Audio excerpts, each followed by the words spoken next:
All right. Well, hi everybody. How you doing? It's been a weird couple of weeks.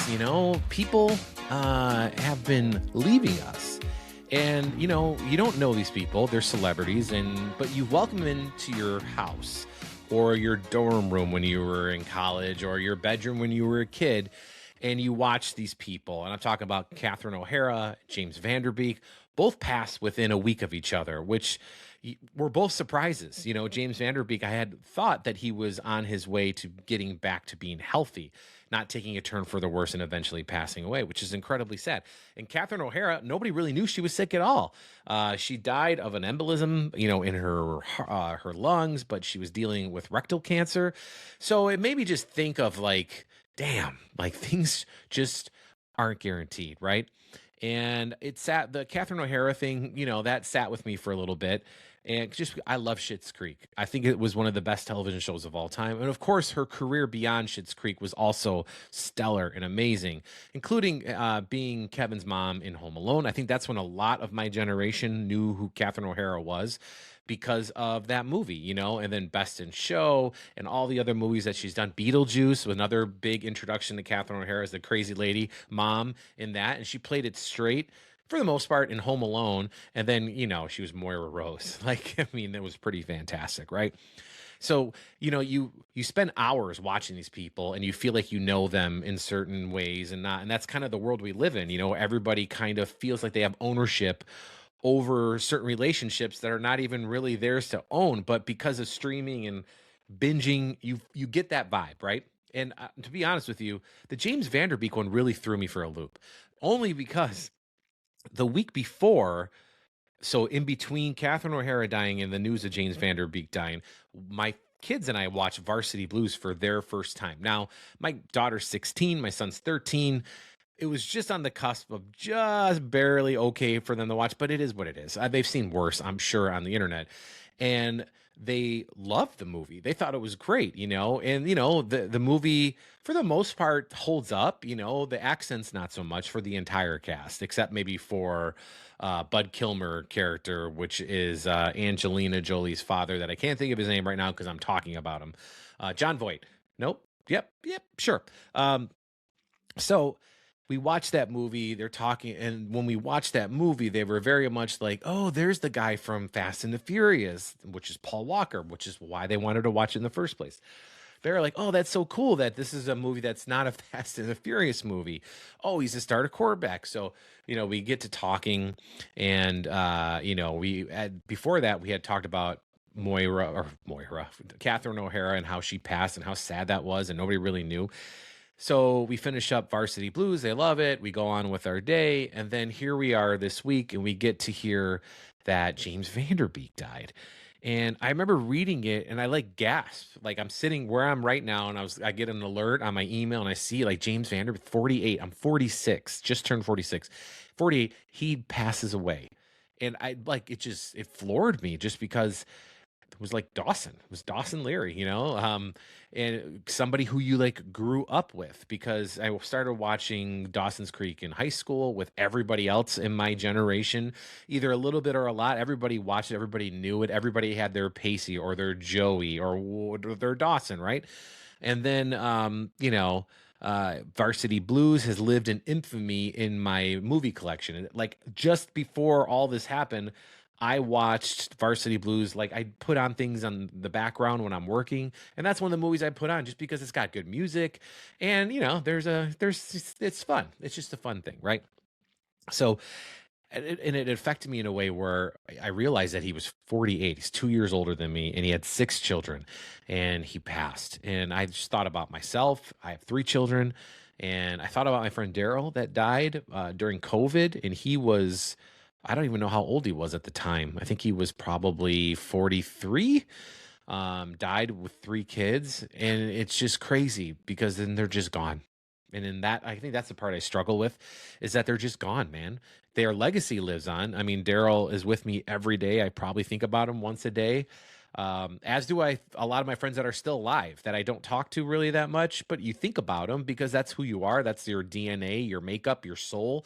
And, I just, it just really bummed me out about James Vanderbeek. Like I just got really sad and I got a little ornery about it. And I didn't know why. And then, it really hit me is when we're sitting at the dinner table and talking to the kids. And I'm like, hey, that movie we watched, Varsity Blues, James Vanderbeek, he died. And they're like, what? Like the quarterback? Oh, yeah. Wasn't he already dead? They were confusing him with Paul Walker. Then it hit me. Oh, man, the two stars, major stars in Varsity Blues, are dead, which is a coming of age movie of anybody that was going to high school or early college years in the late 90s, early 2000s. And then there was a thing on Instagram where everybody, most of the main cast, is dead, which is crazy. Billy Bob died, Jonathan Moxon, James Vanderbeek, Paul Walker, he died. And I think the other guy, Wendell, I think he passed. And then the only one that's still alive, or at least in this photo, the only one that was still alive was James Caan's son. And I don't remember, but he was Paul Caan or whatever his name was, Charlie Tweeter. He was still alive, of like that main cast, which is just crazy to think about. Like that movie wasn't made that long ago, and 90% of the cast is gone. Gone way too young, not natural, you know what I mean? So it just hit me. It just got me in a weird funk that lasted like a couple days. My wife's like, "What's wrong?" And I couldn't articulate what was wrong, right? Like I just didn't know what was wrong. And I was almost embarrassed to even say it on here that the passing of celebrities put me in a mood, because I never met either one of them, but I've spent a lot of time with them, you know? And I don't know. I think just that, and coupled with my buddy Daryl, who passed a couple years ago, I think that just put me back there, and it just made me realize like how precious everything is. And I know people say that all the time when somebody dies, and you should really say it when everybody's alive. And I've really made an effort the last couple of years to appreciate life, appreciate when our family gets together, and that we all can be together, and that we love each other. And I make an effort to bring us together for little mini holidays or big holidays. You know what I mean? And I feel like that's the least we can do with the people that were here on this planet. Because when you listen to people at the end of their lives, when they're telling you their worldly advice, they tell you that you can never get time back. And make the effort, call the person, all those things, right? Just get together, listen to your friends talk over the phone. If they don't call you all the time and you love them, call them and then remind them, like, hey, asshole, like, how you doing? And I have to do that with some of my friends, but because we've all grown up and we're in different parts of the country, but we all are so close, still connected. I mean, if you're into like spirituality, I'm courted to those people. Like I am courted to my best friends, and my next level underneath that, best friends, right? I'm even talking about going back to school at Illinois State for a little reunion and a retirement party for our professor. And like, does the idea of going back to Illinois State excite me? Not really. But to see my friends, yes, absolutely. And I mean, I loved Illinois State, but my time there, it was great.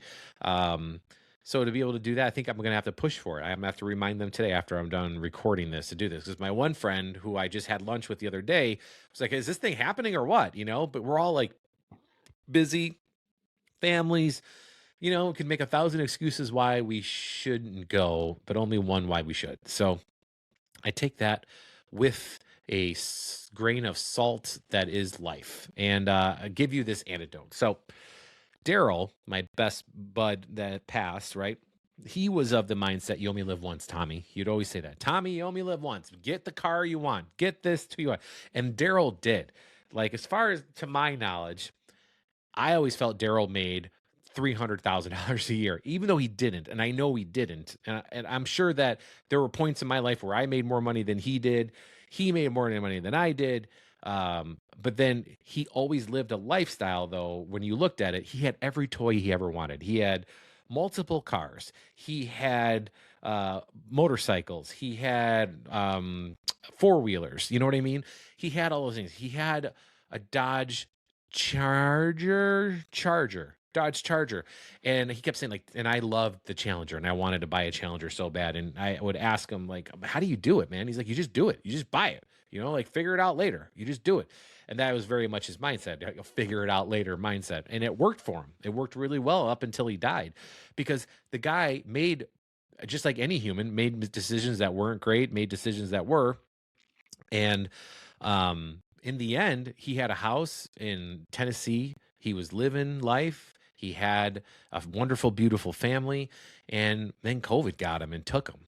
And I always think about him telling me that stuff. And I remember vividly in his kitchen at his house in Plainfield, Illinois, we're talking about, life. And it was right before you really start separating from your friends that are your friends from like high school. But you still make the effort to go see them at birthday parties and whatnot. And he's like, Tommy, just get what you want, man. You never know when you won't be here. And that rings true. So this is really stupid, but it's just the only anecdote that I could come up with for today. I found out that John Mellencamp, and I've talked about John Mellencamp a little bit here on the Stoop, is going on tour, and I was very excited about it. And, I'm looking through concert dates and figure, he's coming to Chicago in July. Definitely going to that show. Maybe I'll bring the wife because she's never seen him. And Mellencamp is a regular, up more now than he was before, just because it's weird. Like, when you get hurt by things, you kind of subconsciously block them out, even though you're not trying to. So like, there's music that I love that I just don't listen to anymore because it hurts too much to listen to. You know what I mean? It'd be like looking at a photo album of your past life. And, sometimes it's really exciting to look through your photo album. And then sometimes you look and you see where you are in that part of your life, and it kind of makes you sad for one reason or another. Music does that for me as well. So like, Mellencamp was a huge part of my coming of age, right? Like I really wanted to, separate, and move forward with life. So I found other music, found other careers and whatnot. So Mellencamp was just one of those. I saw him like 9 times in 10 years. You know what I mean? Like, he was on tour and then he stopped touring, right? And so I call my buddy Tim in Florida, who used to live in Chicago with me here. We saw him at the in Tinley Park probably 6 times or so over the course of a bunch of years. And it was always a good time. I remember my friend Tara going with us. I vividly remember her singing to the lyrics of Cherry Bomb, and specifically the part where Mellencamp writes, "Your heart's still thumping, yeah, yeah, yeah." I remember that like it's a picture in my head, a core memory, as I hear people say all the time now. And I asked him, like, we're trying to figure out a date that might work, and he's trying to work on something on his end so I can go to Tampa or whatnot. And then I look and I'm like, oh man, he's playing at the Hollywood Bowl. How cool would that be? So I tell Tim, like, hey, we should go to the Hollywood Bowl. Like, a guy's trip, we'll fly out there. He couldn't do it. So that bummed me out.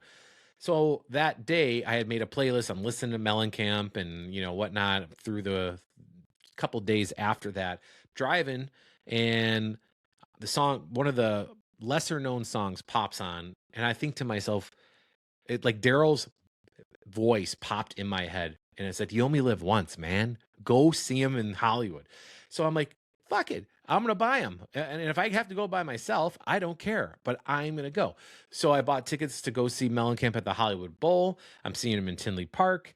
And hopefully I'll see him with Timmy somewhere. Either he comes up here to Chicago to see him or go down to Tampa. Either way, that is my fun John Mellencamp roundabout story of people from my past that still have an influence on me today. So I don't know, fun, interesting story. I appreciate you listening here on the Front Stoop. Tell your friends about it. That'd be great. It's just a place to share and talk. Safe space. If you want to join me at one of these times, let me know. The email is tombarneschicago@gmail.com. Be happy to talk to you for a Front Stoop session right here. One of these days, I'll bring this recording device out to my front stoop, and we'll do it out there. And you can have a picturesque view of what is a little chilly today to do that. But either way, thanks for listening. We'll see you later.